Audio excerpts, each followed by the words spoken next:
الحمد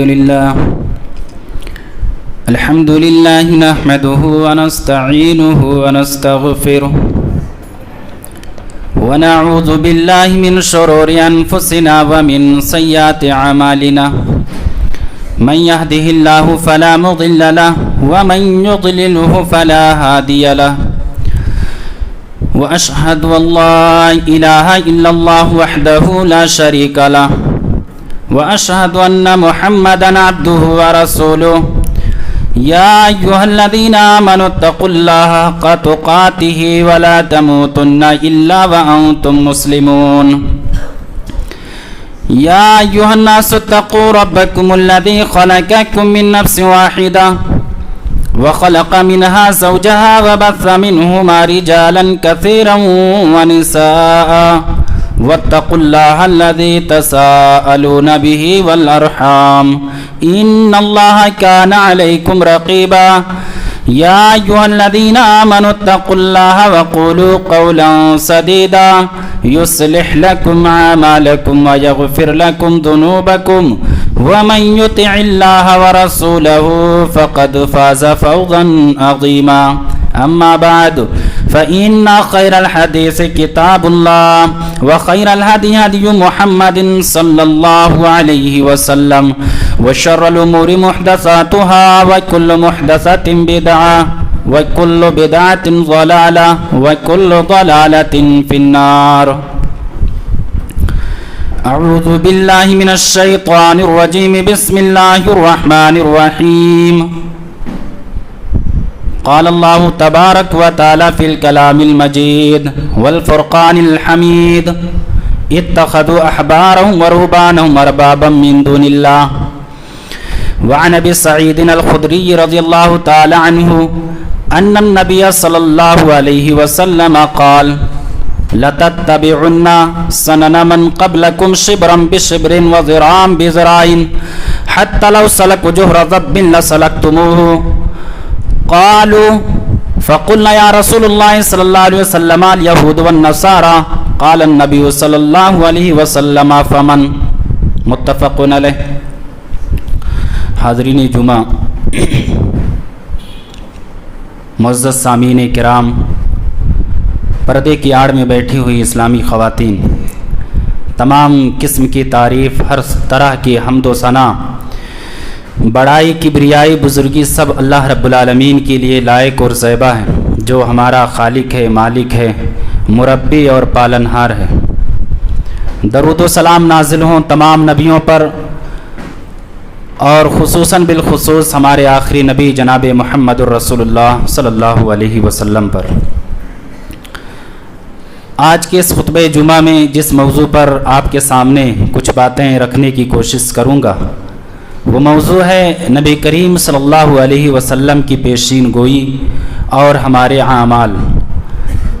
اس سے پہلے بھی میں نے اس موضوع کے تعلق سے کچھ باتیں آپ کے سامنے بیان کیا تھا، لیکن وہ موضوع، اس موضوع کو، جو موضوع آپ کے سامنے جو بیان کیا جا رہا ہے، اس موضوع کو میں نے دو حصوں میں ڈیوائیڈ کیا تھا.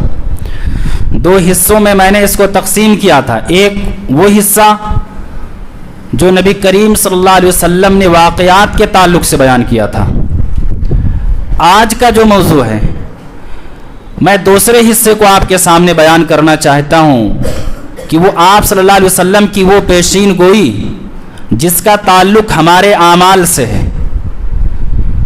آج سے قبل 1450 سال پہلے جس چیز کی پیشین گوئی جناب محمد الرسول اللہ صلی اللہ علیہ وسلم نے ہمارے اعمال کے تعلق سے کیا تھا، آج وہ پیشین گوئی بالکل بعین ہی اسی طریقے سے ہمارے معاشرے اور ہمارے سماج کے اندر وہ پیشین گوئی آج ویسے ہی پائی جا رہی ہے. ضرورت ہے کہ ہم اور آپ جو بھی بیان کیا جائے، جو بھی باتیں بیان کی جائیں، جو بھی بری خصلتیں، بری عادتیں بیان کیا جائے، اس کو ہمیں اور آپ کو چھوڑنے کی ضرورت ہے، اور جو اچھی باتیں بیان کی جائیں نبی کریم صلی اللہ علیہ وسلم کے حوالے سے، ان کو اپنے اندر پیدا کرنے کی ضرورت ہے. اور یہ اس وقت ہوگا جب ہم اس کی کوشش کریں گے. صرف سوچنے سے اور سن کر کے یہاں سے جانے سے ہونے والا نہیں ہے۔ اللہ رب العالمین کہتا ہے ان اللہ لا یغیر ما بقوم حتی یغیر ما بانفسہم، اللہ تعالیٰ اس قوم کی حالت اس وقت تک نہیں بدلتا ہے جب تک کہ قوم کے لوگ خود کوشش نہ کرنے لگ جائیں اپنی حالت کو بدلنے کے لیے۔ جب تک ہم کوشش نہیں کریں گے اللہ رب العالمین بھی کیا ہے ہمیں اسی راستے پر چھوڑ دے گا جس راستے پر ہم چل رہے ہیں۔ جب ہم کوشش کریں گے تو اللہ تبارک تعالیٰ بھی ہمارے لیے کیا ہے ہماری مدد کرے گا اور ہمارے لیے راستوں کو ہموار کرے گا۔ حضرات گرامی، آئیے میں آپ کے سامنے ایک ایک کر کے کیا ہے قرآن اور حدیث کے حوالے سے آپ کے سامنے وہ باتیں پیش کروں جس کو نبی کریم صلی اللہ علیہ وسلم نے بیان کیا ہے۔ آپ صلی اللہ علیہ وسلم نے بیان کیا ہمارے اعمال کے تعلق سے کہ یہ امت، اس امت پر ایک ایسا زمانہ آئے گا کہ یہ امت یہود و نصارہ کے نقش قدم پر چلے گی۔ یہ امت یہودیوں اور نصرانیوں کے طور طریقے کو اپنائے گی۔ ایک ایسا زمانہ اس امت پر آئے گا، اور جہاں تک میں سمجھتا ہوں حدیث کے حوالے سے آپ کے سامنے اگر باتیں پیش کی جائیں گی اور آپ اگر غور سے ان حدیثوں کو سنیں گے اور اپنے معاشرے پر ذرا نظر دوڑائیں گے تو آج وہ زمانہ آ چکا ہے۔ حضرت ابو سعید خدری رضی اللہ تعالیٰ عنہ راوی حدیث ہیں، بخاری مسلم کی روایت ہے۔ آئیے سب سے پہلے حدیث کو پڑھتے ہیں۔ وعن ابی سعید الخدری رضی اللہ تعالیٰ عنہ ان النبی صلی اللہ علیہ وسلم قال لَتَتَّبِعُنَّ سَنَنَ مَنْ قَبْلَكُمْ شِبْرًا بِشِبْرٍ وَذِرَاعًا بِذِرَاعٍ حَتَّى لَوْ سَلَكُوا جُحْرَ ذَبٍّ لَسَلَكْتُمُوهُ فَقُلْنَا يَا رَسُولَ اللَّهِ صلی اللہ علیہ وسلم الْيَهُودُ وَالنَّصَارَى قال النبی صلی اللہ علیہ وسلم فَمَنْ۔ حضرت ابو سعید خدری رضی اللہ تعالیٰ عنہ بیان کرتے ہیں کہ نبی کریم صلی اللہ علیہ وسلم نے فرمایا لَتَتَّبِعُنَّ سَنَنَ مَنْ قَبْلَكُمْ شِبْرًا بِشِبْرٍ کہ تم لوگ ضرور بضرور ان لوگوں کی پیروی کرو گے، ان لوگوں کے طور طریقے کو اپناؤ گے جو تم سے پہلے گزر چکی ہیں، جو امتیں ان کے نقش قدم پر تم ضرور بضرور چلو گے۔ لَتَتَّبِعُنَّ سَنَنَ مَنْ قَبْلَكُمْ شِبْرًا بِشِبْرٍ وَذِرَاعًا بِذِرَاعٍ فرمایا کہ جیسے ایک بالشت دوسرے بالشت کے برابر ہوتا ہے، ایک بازو دوسرے بازو کے برابر ہوتا ہے، ایسے ہی ہو بہت کیا ہے تم ان کے نقش قدم پر چلو گے، ان کی پیروی کرو گے۔ آپ صلی اللہ علیہ وسلم نے آگے فرمایا اگر وہ قوم جو تم سے پہلے گزر چکی ہے وہ قوم اگر گوہ کے سوراخ میں اگر داخل ہوئی ہوگی، گوہ ایک جانور ہے جو کہ اس کا سوراخ ایک باریک سوراخ ہوتا ہے، آپ صلی اللہ علیہ وسلم نے فرمایا کہ اگر وہ لوگ اگر اس جانور کے سوراخ میں اگر داخل ہوئے ہوں گے لَسَلَكْتُمُوهُ فرمایا تم ضرور بضرور ان کے نقش قدم پر چلتے ہوئے کیا ہے اس سوراخ کے اندر داخل ہوگے۔ صحابہ کرام کو ڈاؤٹ ہوا کہ آخر وہ کون لوگ ہوں گے، فوراً پوچھا اللہ کے رسول الیہود والنصارى کیا وہ یہودی اور نصرانی ہیں؟ آپ نے فرمایا اگر وہ یہودی اور نصرانی نہیں تو پھر کون ہیں؟ یقیناً وہی لوگ ہیں جن کے نقش قدم پر جن کی پیروی کرتے ہوئے کیا ہے تم ان کے پیچھے بھاگو گے۔ میرے بھائیوں، آج وہ زمانہ بالکل آ چکا ہے۔ آج مسلمانوں کی اکثریت یہودیوں اور نصرانیوں کے پیچھے بھاگ رہی ہے۔ آپ دیکھیے ان کے طور طریقوں کو دیکھ لیجئے، ان کا رہن سہن، ان کا اٹھنا بیٹھنا اور ان کا چلنا پھرنا ہم اور آپ بالکل سیم اسی طریقے سے کر رہے ہیں جس طریقے سے یہودی اور نصرانیوں نے کیا۔ ہمارا لین دین دیکھ لیجئے، ہمارا ظاہری وضاقتہ دیکھ لیجئے۔ اسی حالت کو دیکھ کر کے علامہ اقبال نے کہا تھا وضع میں تم ہو نصارہ تمدن میں ہنود، یہ مسلمان ہیں جنہیں دیکھ کے شرمائے یہود۔ یہودی اور نصرانی بھی دیکھ کر کے کیا وہ شرم کھاتے ہیں کہ یہ مسلمان ہیں جن کو جناب محمد رسول اللہ صلی اللہ علیہ وسلم نے اسلام کا پیغام دیا تھا اور جن کو مسلمان بنایا تھا، آج یہ تو ہمارے نقش قدم پر چل رہے ہیں۔ ان کو بھی شرم آتی ہے ہمیں دیکھ کر کے۔ تو میرے بھائیوں، نبی کریم صلی اللہ علیہ وسلم نے فرمایا کہ یہ امت ضرور بضرور کیا ان کے نقش قدم پر چلے گی۔ یہ امت کیسے ان کے نقش قدم پر چلے گی اور کیسے چل رہی ہے، آئیے حدیث کے حوالے سے کیا ہے 3 حدیث کو آپ کے سامنے پیش کر کے بات کو آگے بڑھاتا ہوں۔ حضرت عائشہ رضی اللہ تعالیٰ عنہا بیان کرتی ہیں وعن عائشہ رضی اللہ تعالیٰ عنہ قالت لما نزل برسول اللہ صلی اللہ علیہ وسلم